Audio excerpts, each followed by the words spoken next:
지금까지 이제 병에 대해서 살펴봤고요. 너무 천천히 해가지고 좀 힘들지 않으세요? 네. 아까도 말씀드렸지만 사는 게 뭔지 모르는데 죽음을 얘기하는 건 좀 약간 좀 그래서 또 여기 계신 분보다 제가 또 결코 오래 살지 않았는데 뭐 산다는 건 무엇이다 말씀을 드려서 조금 약간 그렇게 합니다. 근데 이제 의학적으로 죽음을 이제 본다면 이건 이제 약간 철학적인 부분도 있고 의학적인 부분도 있고 그다음에 영적인 부분도 있고 죽음에 대해서는 말이 많죠. 근데 이제 죽음이란 무엇인가라는 이제 책을 쓰신 철학자분이 내가 죽을 거란 사실 그리고 내 삶의 끝이 있다는 사실은 우리 인생에 관한 심오하고 근원적인 진리다. 그리고 우리가 살아가는 방식에 영향을 미치는 막강한 위력을 지니고 있다고 했어요. 뭐 세상에서 딱 하나 확실한 거는 결국 죽는다는 것밖에 없다 뭐 이런 얘기가 있잖아요. 심오하고 근원적인 진리이고 이건 뭐 거의 100% 확실한 거죠. 그리고 이것이 우리 삶에 아주 많은 영향을 주고 있는 거죠. 메멘토 모리라고 하잖아요. 죽음을 기억하라. 그러면 사람이 우울해지기도 하겠지만 철학적이 되고 인생의 큰 문제들이 확 사라지는 거죠. 내가 돈을 잃어버렸어요. 죽음 앞에서 아무것도 안 하죠.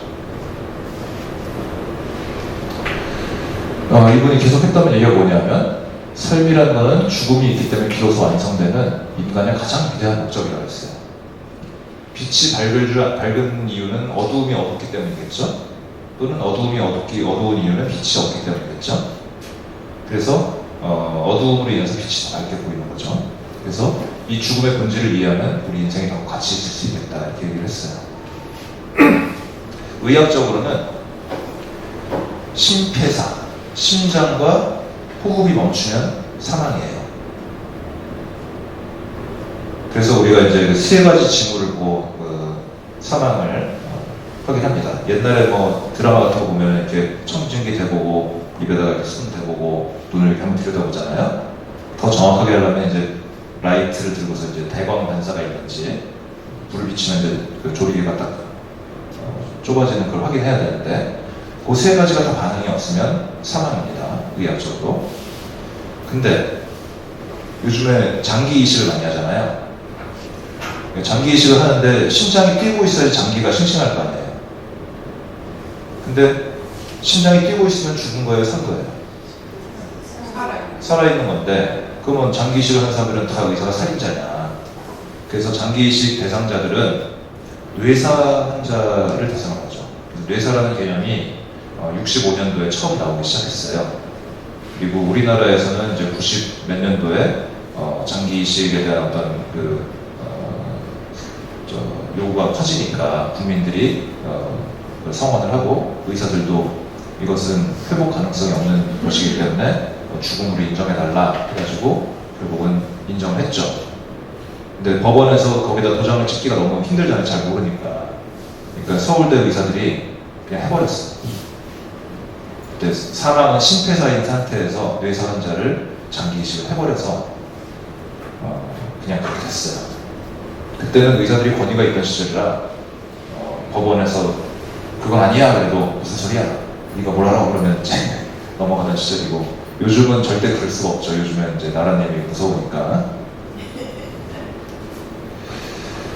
뇌사하고 식물인간하고의 차이는 뭐냐면 뇌사라는 거는 아까 그 뇌관을 말씀드린 적이 있는데 뇌관에는 생명 중추가 있다고 말씀드렸죠. 거기가 손상이 된 거예요. 그러니까 심장 자체는 오토놈이라고 그래갖고 자기가 그냥 이 심장 안쪽에 센서가 있어 박동기가 있어갖고 심장 박동기 들어오죠. 그러니까 위로부터 그 신호가 다 끊어져도 박동기는 계속 뛰고 있는 거예요. 그러니까 심장이 그냥 저절로 멎으려면 거의 한 2주에서 한 달 걸려요. 근데 어쨌거나 이 생명 중추가 걔네들을 조절을 안 해주니까 얘는 폭주를 하죠. 팍 뛰기도 하고 막 왔다 갔다 혈압이 뒤죽날죽하면서 저절로 멎을 때까지 2주 이상 걸립니다. 보통 2주 이내에 없어진다는 얘기도 있는데 이제 뭐 2주에서 4주 정도 이제 얘기를 하는데 어차피 이제 조금 기다리면 돌아가실 분이기 때문에 한 2주만 땡겨 씁시다. 한 게 뇌사의 기준이에요. 자발호흡이 없는 거죠. 근데 식물인간은 뇌관이 쌩쌩해요.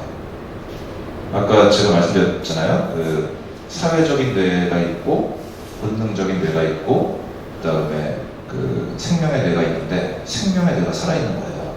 그래서 눈 뜨고 멀뚱멀뚱 의식이 없이 살아있는 거죠.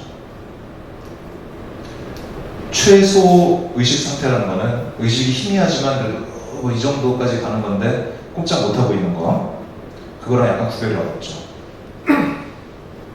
우리가 이제 품위 있는 죽음에 대해서 얘기를 하는데, 뭐 간단히 말씀을 드리면 보라매 병원 사건이라고 어떤 아저씨가 술 마시고 뒤로 자빠져 뇌출혈이 생겼는데 서울대 보라매 병원에서 수술을 잘 해가지고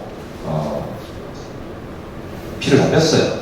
근데 거기 이제 부종이 생길 수 있잖아요. 부었어요, 내가. 그래서 이 부기가 빠질 때까지 좀 며칠 걸리는데 너무 부종이 심해가지고 뇌관을 압박을 한 거죠. 뇌관을 압박하면 어떻게 된다고요? 생명 중추가 있으니까 걔가 호흡을 못 하겠죠. 그래서 이 붓기 빠지면 살아날 수도 있으니까 일주일만 기다려주세요 했는데 부인이 나 이 남자하고 안 산 지 오래됐어요. 이 사람이 이제 결정받는데 별거 중이고 그 다음에 집에서도 술 먹고 사람들 그렇게 패더니 결국은 꼴 좋다 이러면서 당장 퇴원하겠다. 나는 병원비 한 푼도 더 낼 수 없어요. 그래가지고 막 우겨가지고 각서를 받고 그 의사는 있으라 했지만 모든 것은 제가 책임지겠으니 퇴원해주세요 해가지고 각서를 받고 집에 모시고 가서 인공호흡기 이제 제거하고 기관지 튜브 빼고 이제 의사 집에 갔죠. 그로부터 5분 뒤에 환자는 사망했습니다. 숨을 못 쉬었으니까. 그랬는데 환자 동생이 고소를 했어요. 그 살인죄로 형수를 고소하고 그다음에 의사들은 살인 방조죄로 고소를 해서 결국은 살인죄, 살인 방조죄가 적용이 돼가지고 의사 교수하고 전공의가 옷을 벗었죠. 그 사건 이후로 어떻게 되겠어요? 절대 못 되는 거죠. 옛날에는 의사들이 딱 판단할 때 가망이 없습니다. 그러면 의사의 판단에 의해서 하는 건데 이 경우는 약간 특수하긴 하지만 어쨌거나 의사가 살인자가 돼버린 거잖아요. 그 이후로 이제 연명 치료가 끝까지 가는 거죠. 그러다가 2008년도에 식물인간 상태로 계시던 김 할머니라는 분이 세브란스 병원에서 코줄하고 이제 뭐 이런 걸로 영양 공급하면서 인공호흡기 안 하고 인공호흡기 하고 이제 있었는데 너무 오래 가니까 가족들이 가망이 없는데 연명치료 중단해 주세요. 절대로 뺄 수가 없잖아요, 의사들은. 그래가지고 안 된다. 이 사람은 뭐 저 의사도 아니까 식물인간인데. 그래가지고 싸웠어요. 결국 대법원까지 가가지고 가족들이 이겼어요. 할머니가 그 가망이 없으니까 존엄하게 다시 해줬다. 그래갖고 결국은 져서 인공호흡을 뺐는데 그 이후로 좀 더 오래 사셨어요. 바로 안 들어가시고. 왜냐면 식물인간이었으니까. 근데 그때는 이제 제가 정확한 내용은 기억이 안 나는데 아마 또 그 법원에서는 식물인간이 뭔지 뇌사가 뭔지 연명치료가 뭔지 잘 몰랐을 것 같아요. 알고 그랬을 수도 있겠네요. 여튼 품위 있는 죽음이란 무엇인가? 끝까지 가는 거냐? 아니면 중간에 뭐 어떤 시점에서 하는 거냐? 존엄사라는 것은 이제 소극적인 안락사라고도 불러요. 어떤 사람이 임종기간인데 임종을 갖다 유지하기 위해서 뭐 항암제 좀 더 쓰고 인공호흡기 달고 체외 순환기 돌리고 이렇게 해가지고 옛날에 그렇게 죽으면 안 돼. 죽는 순간 뭐가 벌어질 수 있어. 그러면서 이제 계속 연명을 했는데 일반인들이 볼 때는 그 의사들이 혼자 다 죽은 사람을 돈 벌려고 막 그렇게 돌린다고 생각을 했을 거예요. 그런 얘기도 실제로 공공연하게 하고. 근데 이제 이런 상태에서 이 연명 치료를 중단하자는 것이 요즘에 이제 추세죠. 그리고 조력 자살이라는 건 뭐냐면 정신 또렷하고 그런데 어차피 나 낳는 병도 아니고 너무 괴롭다, 너무 아프다, 가족들한테 짐이 된다, 이렇게 살아서 뭐해? 나 좀 죽여줘. 그래서 의사가 네 말이 맞아 그래갖고 거기다가 독극물을 주사하거나 환자한테 약을 주는 거죠. 그러면 누군가의 도움을 얻어서 자살하는 거니까 그거는 안락사라고 합니다. 그리고 이런 것과 달리 이제 이런 말기 환자들한테 적극적으로 어떤 영적인, 어떤 감정적인 모든 것을 갖다가 다 전인적으로 돌봐주는 호스피스라고 해요. 통증 완화 같은 것도 해주고.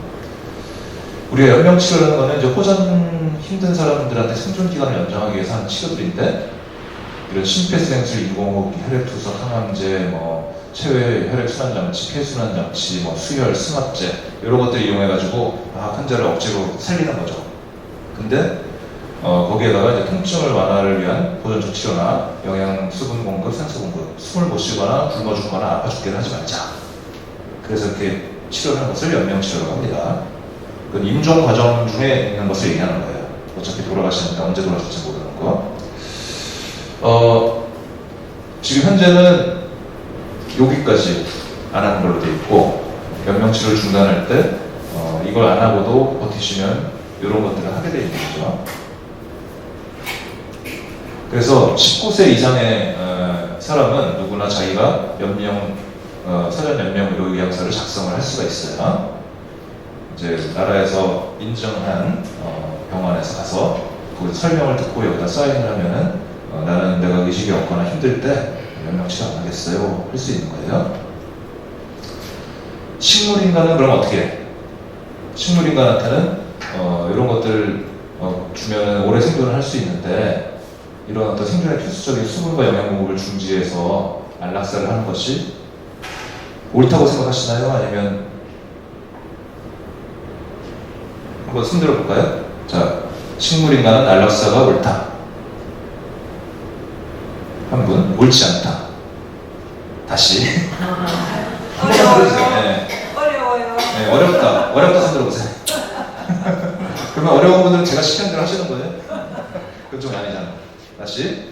식물인간은 물도 주지 말고 수분도 주지 말고 어차피 회복이 안 되니까 안락사를 합시다. 아니, 네. 영양 공급을 안 해주면 되잖아요. 그러니까 내 의식이 없으니까 그냥 우리가 더 이상 도와주지 말자. 네. 뭐 서너 분 계신 걸로 하고, 그 다음에 그래도 사람이 의식은 없지만 살아서 숨쉬고 있는데 어떻게 죽여?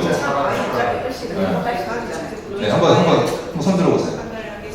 네, 그래도 물은 주자, 밥은 주자. 네. 제 친구 어머니가 오래 누워있다가 돌아가셨거든요. 한 10년 가까이 누웠다 돌아가셨는데, 그 친구가 저기 너무 건강해지려고 하지 말고 술도 많이 마시고 담배도 많이 피우고 그냥 미친 듯이 놀아. 젊었을 때 건강했던 사람들이 오래 누워있어? 이런 거야.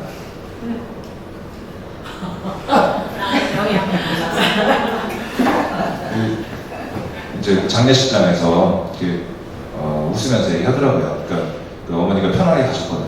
마음이 편해졌어요. 근데 여하튼 이 살 가치가 없는 생명이라는 것에 대해서 독일에서 논의가 있었는데, 살 가치가 없는 생명에 대한 방면을 허용하자. 그래서 이 포스터는 뭐냐면, 이 사람이 유전병으로 이제 고생하며 살아가는 일생 동안에 인민사회는 6만 마르크를 이 사람한테 지불해요. 이 6만 마르크가 꽤 큰 돈인가 봐요. 근데 이 사람 혼자뿐이 아니니까 수많은 이제 장애인들이 있겠죠. 이 사람들한테 이런 돈을 쓰느니 차라리 사회를 아름답게 하자. 처음에는 뇌손상 환자, 정신 이상자를 대상으로 이 사람들은 정신적 사망한 빈 껍데기 인간이다 해서 이제 그 다음에는 자꾸 이 범위가 넓어지는 거죠. 그래서 홀로코스트가 됐죠. 목사님도 말 안 듣는다고 죽이고. 이때 나왔던 얘기가 안 났어요. T4 작전이라는 거 해가지고 거기서 이제 장애 어린이들을 인도적인 차원에서 죽이는 거죠. 회복 가능성이 없으니까. 이 살 가치가 없는 생명이라는 것에 대해서 우리가 한 번도 논의를 한 적이 없이, 우리나라는 제가 볼 때는 경제적인 이유에서 돈이 많이 들고 짐이 되니까 어떤 연명치료 중단이라든지 안락사라든지 생명을 최대한 보존하려고 노력했던 적이 별로 없고 아야 그거 저기 산 사람은 살아야지 장기 이식도 해야 되니까 의사 때도 그렇게 한 거예요. 그 다음에 연명치료 중단도 가망 없는 사람인데 아까 제가 말씀드렸잖아요. 식물인간은 최소 의식이 있는 사람하고 구별이 잘 안 돼요. 물론 최소 의식이라 봤자 그냥 그게 뭐 어떤 의식이겠어요. 그럼 이제 그런 사람들까지 포함해서 뭐 이런 사람은 약간 좀 뭐 하지만 그러면 치매 걸리면 어떻게 돼요? 이게 아까 말씀하신 대로 굉장히 어려운 거죠. 저는 뭐 여기서 이렇게 된다는 얘기가 아니라 이런 예가 있다는 걸 말씀을 드립니다. 그래서 이 생명의 가치라는 게 성경에는 이제 선한 갈대를 꺾지 않고 꺼져가는 심지를 끄지 않고 심판하여 이길 때까지 하시라 이렇게 했는데 무슨 말이냐면 아무리 약한 생명도 사랑의 대상으로 바라보면 뭔가 좀 해줄 것이 있는 거죠. 이 사람은 가치가 없지만 우리가 그 사람을 위해서 뭔가 해주면서 뭐 이거 뭐 때문에 하는 거야. 사랑의 동기가 없이 하게 되면 다 쓸데가 없는데 아주 연약한 사람들을 우리가 돌보면서 예를 들어 집안에 치매 환자가 있거나 집안에 좀 안 좋은 사람이 있거나 할 때 그 사람을 짐으로만 여긴다면 정말로 의미가 없죠. 근데 그 사람을 확실히 돌보면서 어떤 사랑이라는 것이 뽑힐 수가 있어요. 마음속에서 대부분은 괴롭지만 사랑의 동기를 행한다면 그것이 가족들을 유대를 시킬 수도 있고 사회에 어떤 그 밝은 부분이 생길 수도 있다고 저는 생각을 합니다. 그래서 행복이라는 거는 다른 사람과의 관계에서 쉽게 찾을 수 있다고 김경일 교수라는 분이 제 친구예요. 이 친구가 이 교수님이 당신이 살고 있는 이 순간도 행복해질 권리가 있는 시간인데 앞으로 행복하려고 노력하지 말고 하루하루 우리의 삶의 도구인데 그리고 행복은 큰 행복을 찾으려고 막 올인하는 그런 도박이 아니고 순간순간의 작은 빈도를 느끼는 소확행 뭐 이런 거죠. 그런 걸 모은 건데 이게 행복이 크면은 나락도 크다고 했어요. 복권 당첨돼가지고 대박이 났는데 쫄딱 망한 사람들 얘기가 많이 있잖아요. 행복도 마찬가지다.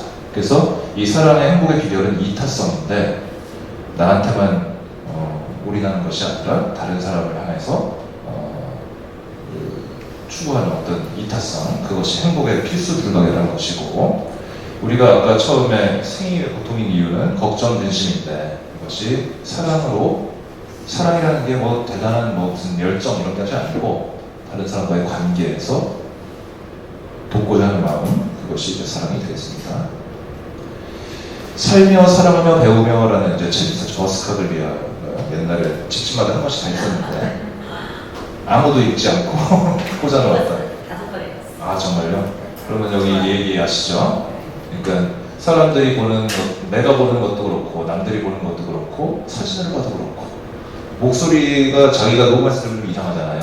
그러니까 내가 알고 있는 나의 모습하고는 실제가 너무 달라서 나의 존재와 허상 이런 것들에서 벗어나지 못해서 힘든데 여기서 벗어나서 살아간다. 사랑하며 배우며 살며 사랑하며 배우며거든요. 생텍쥐페리라는 사람은 어린 왕자를 썼죠. 사랑이란 당신이 본래의 모습을 되찾도록 돕는 과정일지도 모르겠다. 본래의 모습. 내가 나라는 존재를 완전히 이해하고 있는지, 내가 눈을 감고 어떤 일이 벌어질지 깨닫는 게 중요하다. 우리가 살면서 그냥 내 안만 쳐다보는 게 아니라 우리 인생에서 내가 죽은 뒤에까지 연장해서 본다 그러면은 우리 안을 진짜 객관적으로 볼 수 있는 거죠. 그래서 이 죽음이라는 것이 우리를 온전하게 들여다보게 하는 어떤 열쇠. 그래서 이제 우아 노년의 비결 결론을 말씀을 드리자면 아까 3권, 3금, 3행. 그래서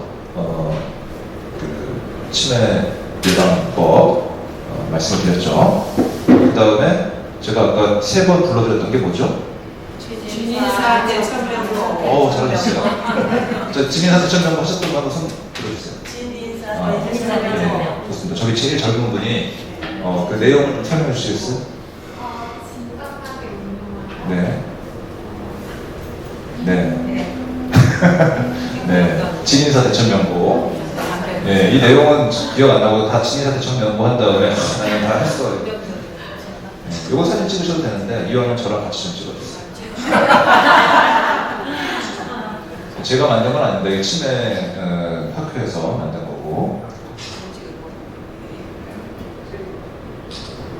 네, 시간이 좀 오버됐으므로 빨리 넘어가겠습니다. 이게 원래 나이가 들면 행동이 느려지게 돼 있어요. 생로에 해당이 되는 거죠. 네, 넘어가겠습니다. 그래서 이제 우리가 살면서는 우리의 노력을 다 하고 생활을 그렇게 바꾸고 그다음에 병원을 가까이 하세요. 정기적인 건강 관리. 물론 제가 이 앞에 있다고 해서 뭐 이렇게 광고하는 건 아니고 신경과 신경과에 오시면 많은 도움이 될 수 있고요. 이 여러 가지 만성 질환들, 아까 낫지 않은 병들, 사람들이 뭐 이상한 얘기들 많이 하죠. 고혈압약 먹으면 평생 먹어야 된다. 고혈압약 안 먹으면 평생 혈압이 높은 채로 살게 되는 거지. 고혈압약을 먹으면 평생 먹게 되는 게 아닙니다. 밥을 한번 먹기 시작하면 평생 먹어야죠. 신경과는 조기에 적절하게 진단해서 원인별로 적절하게 치료하는 과이고요. 아까 말씀드렸지만 머리부터 발끝까지 신경이 없는 곳이 없습니다.